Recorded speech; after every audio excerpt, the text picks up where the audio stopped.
Hey, I'm Kiana and I'm a student.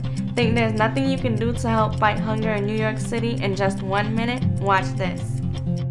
It only takes a minute to find out if your school is one of the 280 schools in New York City that participates in the Daily News Readers Care to Feed the Hungry of New York food drive, sponsored by the Daily News and City Harvest. If it is, simply bring in a canned good or non-perishable item to donate. If your school doesn't participate, you can still help by dropping the same item off at any New York City Fire Department or New York City Police Precinct on your way to or from school. Have more time? Organize a challenge with your friends. Split into teams and see which team can bring in the most items for donation.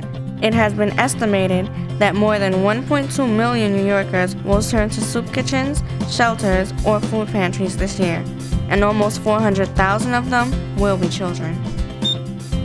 But if you have even 1 minute, there is something you can do about it. Be the change you want to see in the world. Come on, let's show them what you can do.